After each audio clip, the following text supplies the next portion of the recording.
Manny Diaz did a lot of good work for the Duke Blue Devils in 2024, and they're expecting to do more of the same in 2025. This is a team that brings in quite a bit of talent. It does see plenty of important players depart, but this is the group that expects to be just as successful as it was last year. Today, we take a deep dive into the Duke Blue Devils and see what our expectations for this program in 2025.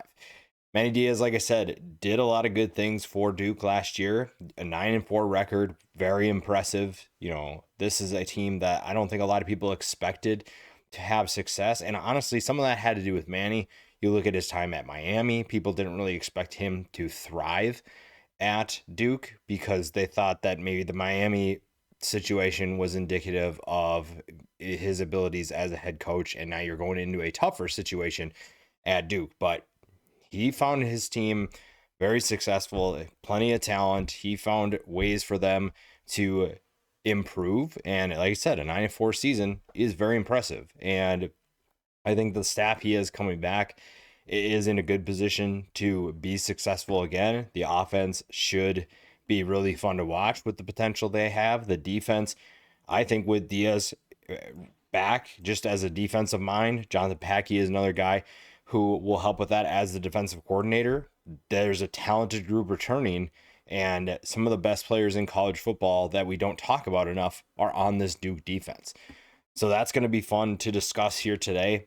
You also look at some of the changes they made. Some of the players they lose are obviously going to hurt or make an impact. Losing Jordan Moore is probably the biggest one. Losing him was a big loss for them, but when you saw what he was going to do at the NFL level, you obviously understand his decision to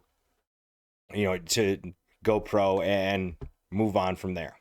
You also lose guys like Eli Pankall. You lose Malik Murphy to the transfer portal. That whole situation was very interesting. Had a successful year with Duke and ultimately decides to hit the portal and lands at Oregon State. I didn't quite understand that one, but it is what it is. Star Thomas going to Tennessee.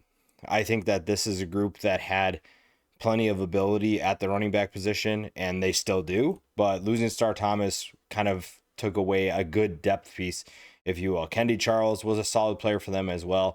You lose some other players, but once you start going down the list, you realize you're not losing a ton of guys that are making a huge impact. So that's one thing that's really nice for Duke. And then you look at what they bring in. So you bring in Darian Mensah to replace Malik Murphy. Obviously, his recruitment and his transfer was covered quite a bit. And landing at Duke was very interesting. We'll talk more about him and what he should do.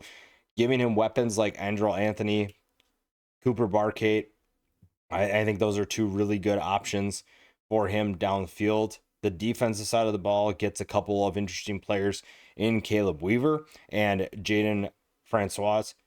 You're looking at two guys that could make biggest impact with depth because of what they have coming back. Those are two really good depth pieces that could push for starting time, but at the same time, you have pretty good pieces coming back. And then another depth piece you bring in, but on the offense side of the ball, running back Anderson Castle. That'll be an interesting guy that could have an impact on this offense in 2025.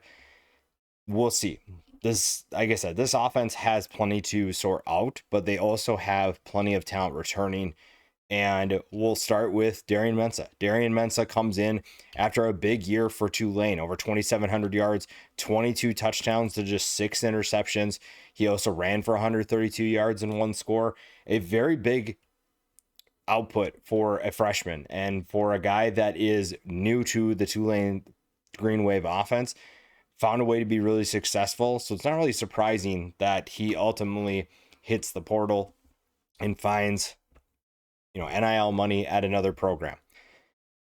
He's going to be really interesting to watch in the ACC. The ACC has, I think, a handful of teams that you're going to have challenges with, and you're going to face some really talented players. And then you do have talented players sprinkled around the rest of those teams. So playing at this level versus the AAC is going to be a big challenge for him. But this staff really likes what he brings to the table, and they think that he actually elevates the quarterback position. He also should be here for a couple of years. So you feel pretty good about that situation right there. Behind him is probably where you maybe have more of the questions.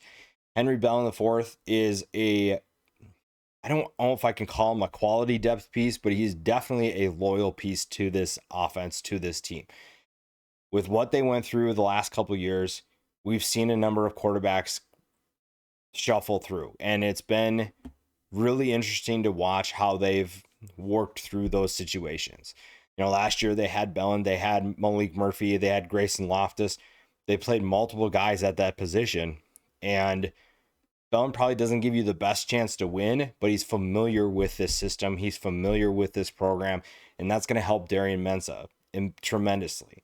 After him, though, is where things get kind of questionable. You have a relatively unproven group behind Mensah, and Bellin is the most experienced of the group. And after that, who knows who's going to be the quarterback there? You just don't really know what you're going to get, and the quarterback position is going to play a big role. They're going to need Darian Mensah to stay healthy and prove that he can elevate his game. I think he can, and I think that this is going to be a really fun offense to watch if everything goes to plan. The running back position, if you purely look at the stats, probably don't think that they're most experienced or dangerous group, but this is a group that can definitely do some serious damage. Jaquez Moore, obviously, when you look at what he did, only played in 5 games last year. He is someone, if you look at his production for the 2 years prior, that's a guy who can run the football. That is a guy who can make a big impact on Duke's offense. And with the guys that we'll talk about up front later, that's going to be a really fun player to watch. Peyton Jones had a solid year last year, 317 yards and 3 touchdowns. He takes on a bigger role this year, with Star Thomas going to the transfer portal, ultimately landing at Tennessee. He is someone that could step up in a big way. You also bring in Anderson Castle, 246 yards and 1 touchdown for the Mountaineers last year. And then maybe a freshman in Nate Shepard is going to get some time. Don't have a ton of production with this group from last year, but there's definitely plenty of talent to go around. Like I said, Jaquez Moore was kind of a forgotten piece. And when you look at his production from before last year, that's a guy who's proven he can compete and play really well in the ACC. Peyton Jones is another guy that could step up. So again, if you have questions about this team, it's in terms of running the football, it's probably more of a who's going to stay healthy versus can these guys actually compete. They definitely can compete. They're definitely capable of making big plays. It's just going to come down to health for a lot of them, and they feel like they have good depth. Jonathan Brewer feels like his team is in a good position. His unit is in a good position to run the football better than they did last year. And it's a group that finished 128th. They were able to pass the ball pretty well. Jordan Moore was a big reason why he is gone. And Darian Mensah has to find chemistry with some new wide receivers, and their new wide receivers to this program as well. And you bring in certain players like Andrel Anthony, who has tremendous talent. Andrel Anthony could be a first-team All-ACC player. He just needs to stay healthy. That's probably one of the biggest things. When you saw him at Michigan in his limited role, you saw the explosive nature of his game. You saw his abilities. You saw that at Oklahoma for a little bit too. But again, staying healthy has been a really tough thing for him. Look at what he can do for this offense. He is someone that can stretch the field. Now, the question is probably going to be is if he is back to 100% or not. That remains the biggest question for him. But at his peak, when he is healthy, this guy is a game changer. Samir Hagens is coming back after a solid season, 413 yards, only averaged 8.8 yards per catch, but had 3 touchdowns. A pretty good returner. He had only 3 returns, but took that for 140 yards, averaged 46.7 yards per return and 1 touchdown. So he can make an impact in the return game as well. Cooper Barkate comes in from Harvard, had a 1,000-yard season last year, 17.2 yards per catch, 11 touchdowns. He is someone who understands route running. He has good speed. Whether or not that translates to the ACC is probably the biggest question. But this is someone who can definitely step in and play a good role. Again, he understands route running. He understands how to create separation. And that's going to help a guy like Darian Mensah, who's trying to get comfortable. Finding a go-to guy, maybe it's Hagens, maybe it's Anthony, it might be Cooper Barkate. That's really exciting if you're a Duke fan, because you had a couple of positions that were open with the departures you had, and you replace them with guys that will be different but can create big plays at the same time. Keyshawn Brown had a solid year, 445 yards and 2 touchdowns. He will definitely be part of this, might actually even start. We'll see how fall camp goes, but even if he doesn't start, he is definitely going to be part of the rotation. He's definitely going to factor in to this passing attack. And then after that, it's kind of an unknown group. Chase Tyler only had 1 catch last year. Jaden Moore is a redshirt freshman that they're hopeful for. Jamian Little, same thing, freshman coming in that they're hopeful he can take a step and be able to contribute. They are looking for depth pieces right now, and Brown is definitely one of them. They feel like they have a good top 4. They're just looking for guys 5 and 6 to step up and prove their worth. The tight end position has little production, but they have a good group, pretty good depth overall. Jake Taylor had 11 catches last year, 6'5", 235 pounds. Jeremiah Hasley is another guy that could step up, only 3 catches, but one of those was a touchdown. You also bring in Utah transfer Landon King. Only had 3 catches, but 54 yards on those 3 catches, so has explosive abilities. After that, you have different body types. You have Vance Boyard and Tony Boggs. Tony Boggs is a former offensive lineman, so he has that big body where if they're going to bring in multiple tight ends, they're going to utilize him almost as an extra tackle. That gives you a unique look for a lot of defenses to have to sort through. So I would say look for him to be a part of that. Definitely not as a pass catcher unless they've run some sort of trick play, but definitely going to switch things up and give those unbalanced looks for defenses to have to account for this year. And the offensive line is going to be fun. I think that this will be one of the better units in the ACC. And with the returning talent they have coming back, it's easy to see why. But they also bring in a guy that's going to help right off the bat too in Jordan Larson. Jordan Larson comes in from South Dakota. He is someone that should step in and compete for a spot right away. Now, you do have some options behind him, but I'm excited to see what he can do. The tackles are pretty much set with Bruno Fina and Brian Parker II. Those are guys who could be all-conference type players. Parker was a second-team All-ACC selection last year, so you feel pretty good about what you have at the tackle position, and especially with a new quarterback, that's going to be huge to give him that confidence, to give the running backs lanes to run through and make this offense go. Up the middle, you also have Matt Craycraft at center, another solid player with 22 games of experience, 13 starts last year. Justin Pickett is massive at 6'7", 317 pounds as well.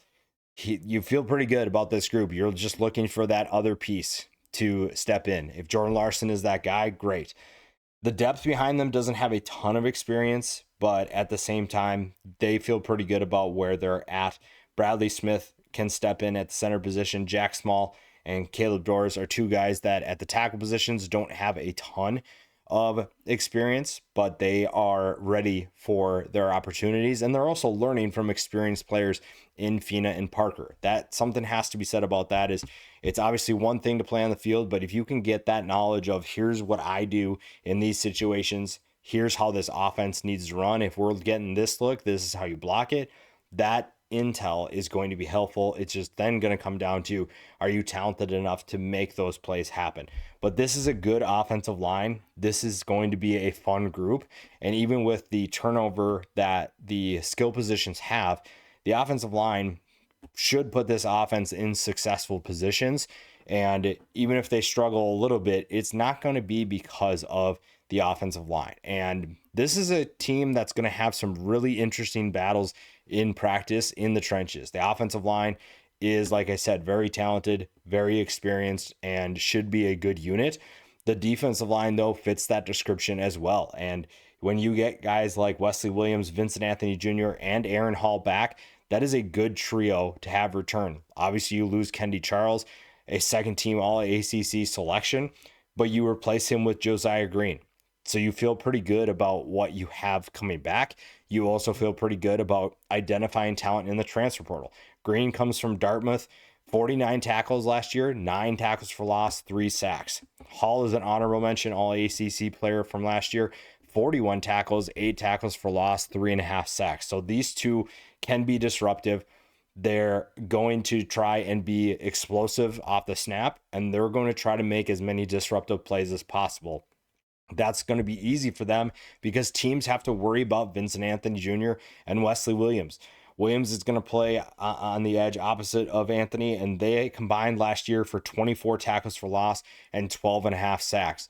Those two are monsters on the edge. And if you do not block them appropriately, you're going to be in for a world of pain. And then even if you do, you have Hall and Green coming in and making an absolute impact as well. So it's kind of pick your poison up front.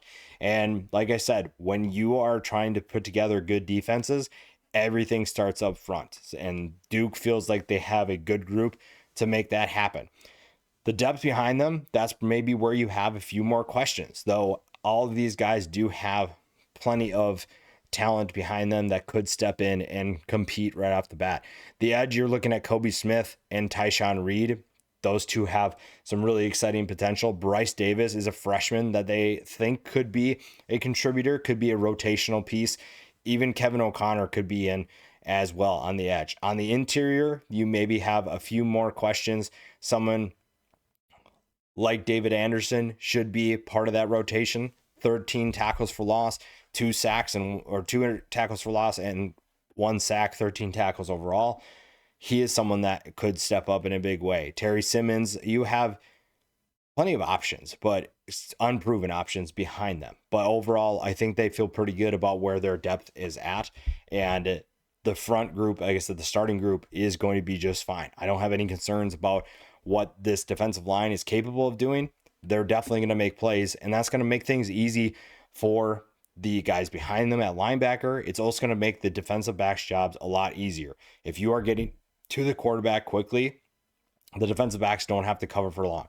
And this is a really talented group in the secondary, so you don't feel like they have to worry about too much. Now, the linebackers have plenty of talent as well. In fact, you return one of the more intriguing players in the conference in Trey Freeman. Honorable mention All ACC last year, 67 tackles, 4 tackles for loss, 2 interceptions, 2 forced fumbles, 2 fumble recoveries. Knows how to get the ball back to his offense. Understands how to play in space, understands how to get to the football, knows where the ball carrier is going to be, and that's huge. Nick Morris Jr. is coming back after only playing in a handful of games. Nick Morris Jr. is someone who can be a big-time player. They're excited to see what he can do. Behind those two, Kendall Johnson is back, 12 tackles last year. Luke Murgott had 14 tackles. Jaden Francois could be kind of it's kind of their hybrid linebacker safety role. We'll talk more about him in the secondary, but he is someone who could play closer to the line of scrimmage. It'll be interesting to see how they utilize him. You also have a freshman in Elliot Shaper that could contribute as well, depending on depth concerns and whatnot, if you have any there. But overall, I think that the front four, or the first four at the linebacker position outside of that hybrid role, you feel like you're pretty set. Maybe you need a 5th player there, but right now you feel like you're in a good position for going into the 2025 season. And like I said, the linebackers shouldn't have to do a ton because the group up front is going to be disruptive. They are going to wreak havoc, and that makes your life a little bit easier. Now, don't get me wrong, Trey Freeman and Nick Morris Jr. are going to be just fine. They can make plays regardless of what happens up front, but they'll make a lot of easier plays, or at least a lot of one-on-one plays, because they won't have to shed blocks, because the guys up front are being so disruptive and teams are having to send extra help their way. The secondary benefits from that too. The secondary, though, super entertaining, super talented, and doesn't get talked about enough. Terry Moore and Chandler Rivers should be talked about way more. Chandler Rivers is one of the best corners in college football. Terry Moore is one of the best safeties in college football. Those two are two of the most underrated, underappreciated, under-talked about players in the entire sport. Don't know why we're not talking about them more. They're so good. So good. They combined for 7 interceptions last year, 15 tackles for loss, over 120 tackles. you're looking at two guys that are absolute studs for this team, and they're going to make big plays once again. Part of that has to do with, you know what, this defensive line is going to do its job. It's going to make plays, and it will just benefit from that. But also, these guys can play. Opposite of them, Deshaun Stone is a good sized player at 6'3", 195 pounds. He had a solid year last year, 55 tackles, 1 interception. Kamari Robinson will line up opposite of Chandler Rivers, 23 tackles last year, 5 tackles for loss.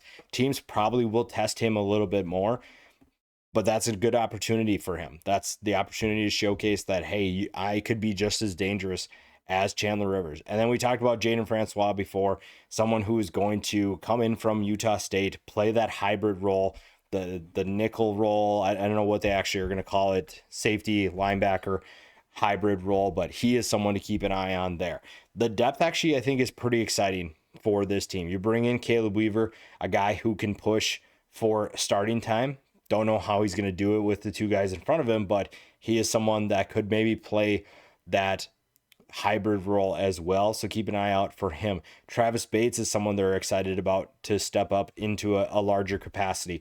Leon Griffin and Vontae Floyd, 2 other guys that fit that description as well. So there are plenty of guys that can step up. There are plenty of guys coming back that have already stepped up. And this is a secondary, like I said, that is going to be tough to throw against. And it's a big reason why they were so successful in 2024. And I honestly think that they could be better. They could be even better than they were in 2024. And they can, like I said, they'll be able to force some teams to do things that they maybe weren't necessarily ready for. So we'll see how that all plays out. We'll see how this group performs. But overall, I think that they're in a good position to make plays and do some things that are going to help this team tremendously and surprise a lot of people, which they surprised a lot of people last year. And that'll be really fun to watch. I think this team, even with the difficulty of the schedule, should still be really fun and competitive in 2025. The over-under for this team right now is 6.5. I think that the ceiling for them is 9-3. Floor to me is 6-6. I think that they're in a great position. Manny Diaz has done a great job of getting his team right in position and continuing the success that they saw in 2024. I think they're going to be just fine. When you look at the schedule, it's easy to see how things could get off to a great start. It's also easy to see how it could take some time. Elon's going to be a win. Illinois is a team that is looking to play in the college football playoff. So they are looking to potentially pull off an upset there if you're Duke. Then you go to Tulane. I think that's going to be a really interesting environment with Darian Mensah going back to the team that he transferred from. That'll be a really fun environment, but that's another tough one. NC State is looking to get better. Syracuse was a surprise team. That's a trip on the road, and that's not going to be easy either. Playing at Syracuse is never easy. Cal is going through a little bit of transition. The transfer portal really hammered them this year, but that's a road trip across the country. Then you get a bye week, and at that point, we'll see where they're at. Georgia Tech's a team that is looking to compete for a conference championship. Clemson is obviously in that boat as well. They're looking to win a national championship. So they're going to be tough, and they're going to be a really good team. And this isn't the team that they surprised a couple years ago. This is a Clemson team that is very dangerous and very difficult to beat this year. UConn should be a win for Duke, but don't sleep on the Huskies. That's a team that could win 10 games this year, and they're very capable of beating Duke if they're not careful. Virginia is looking to be better this year. They brought in quite a bit of talent, but Duke should be the better team there. The North Carolina rivalry game, we know that could go either way. We don't really know what North Carolina is going to be. And then Wake Forest, a team going through a transition with their new coaching staff. So you have winnable games. There are plenty of games that can win on this, and that's why I say 9-3. The Illinois game is probably going to be tough. Tulane is just such a unique thing with the emotional aspect of it. That's going to be tough as well. Georgia Tech, Clemson, you have other games that provide different challenges that could make things a little bit more challenging than maybe you anticipated. Now, most of you think that this is a team that finishes near the top of the conference, I believe. 24% of you think if first through fourth. 47% think fifth through eighth. And then ninth through 12th, they're actually another 24% think they'll finish there. And then 6% think 13th through 17th.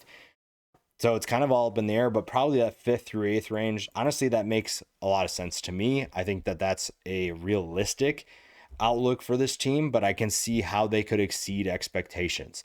It's a tougher schedule when you have to face Illinois. Granted, that's at home, Georgia Tech, and Clemson in the ACC.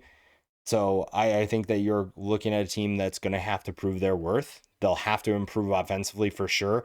And those new pieces that we talked about, the skill position pieces, definitely have to step up and prove that they can play as well. Darian Mensah is going to have a ton of pressure on him. The depth behind him maybe is a concern, which is why you see that 6.5. An injury there is probably the most detrimental to this team's success. But if he stays healthy, this offense has a ton of excitement, a ton of potential, and it's easy to see why this team could potentially win 9 games in 2025.